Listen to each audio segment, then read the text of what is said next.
What's happening, fam? Ah, shit.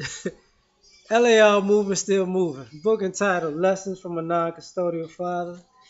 Amazon Kindle Create Space. Um, huh. The results of gerrymandering. For some of y'all, redlining, whatever you redistricting, the current political term is gerrymandering, right? And this affects your community, our community, in a lot of different ways. One is it involves voting, but the United States is, if I'm not mistaken, is the only quote unquote democracy that does gerrymandering, which is basically a slick way to to change every demographic every map you need to put certain people in political office, or to put people in office, or to get people out, or to put certain people, or to skew it for certain up and comers to get in. Gerrymandering is one of the reasons why, you know,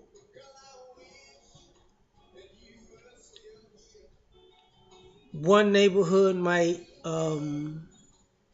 get good school funding and one won't. Be in the same county or parish, but you know, you're in the same particular. You could even be in the same tax bracket, but you're not. You're not in this one. You're in that one. So we're gonna push the funds to this one because when we made this new map, we're only taking care of this little sliver of the community, which happens to not be yours, right? It, it, this is part of the gentrification problem because if you boost one community up and you pull one community down because you changed all the way these communities can vote and on a local level, you know, then you sabotage the system. Some of y'all don't understand. Some of y'all may or may not understand this, but the census is going to come out in 3 years. They're going to use the census and say, okay, white people right here, black people right here, Spanish right here, okay, Asians right here. Now we're going to make a new map and make sure the people that we want win and the people that we don't want to win lose. We want to make sure this community is, get all of these resources, and this community doesn't. So how can we do that? We're going to use this census data to give advantages to some people and disadvantages to others. This is part of the reason why of like I said, education. Think about it. Even though America don't care about education, because you got high schools who spend millions of dollars. You have one high school or one uh, district spend millions of dollars on a new football stadium or basketball stadium for one particular part of the district and fix the schools in that district, and you're trying to figure out, but the other districts and the other schools don't get shit.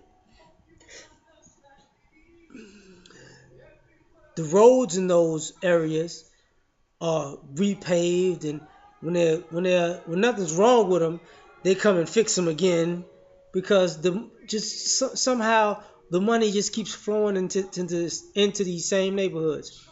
But across town, which may be 4 miles over, can't get shit. Roads is terrible. Schools can't get renovated. Stadiums can't get built. Policing is out of control. Why? Because of gerrymandering.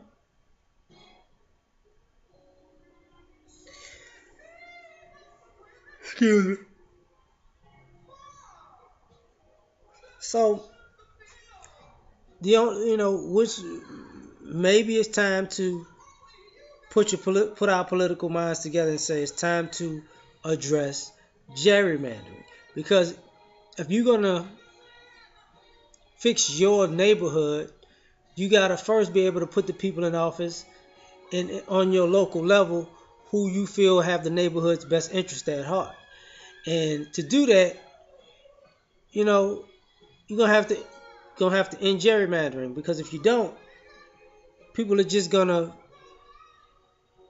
redistrict you and remap you into powerlessness over and over and over again. You know,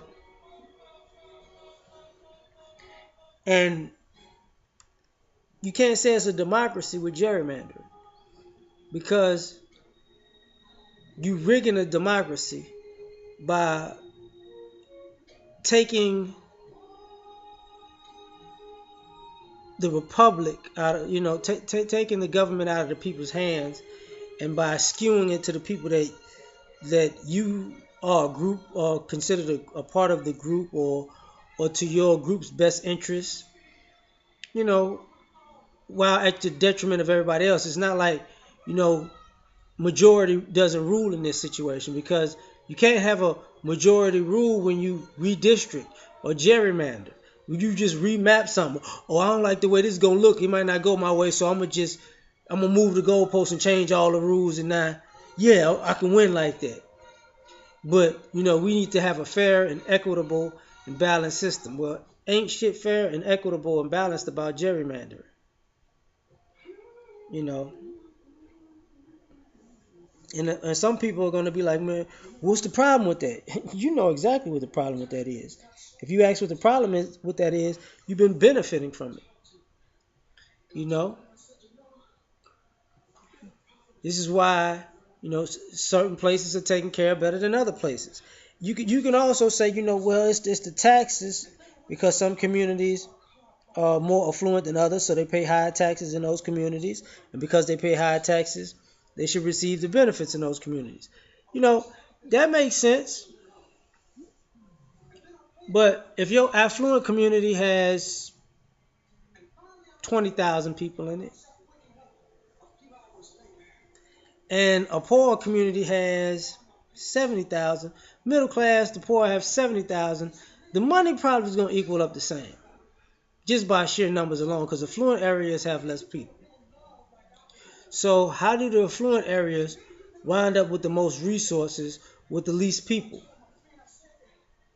And how do the people who have probably the most resources just by sheer number have the least resources? Their tax dollars aren't directed into their communities. Well, I mean, you got to say somebody's in on the fix. So what are we gonna do? I mean, we talk about all the other unfairnesses in the world. Well, maybe we need to focus on gerrymandering, because we get rid of gerrymandering, then you don't necessarily level the playing field all the way, but you level the playing field. And to be perfectly honest, on a political stance, even on a global scale, people are gonna be like, it shit gotta go anyways. Like, how you gonna consider yourself, a democracy when you're doing this bullshit, this fuckery?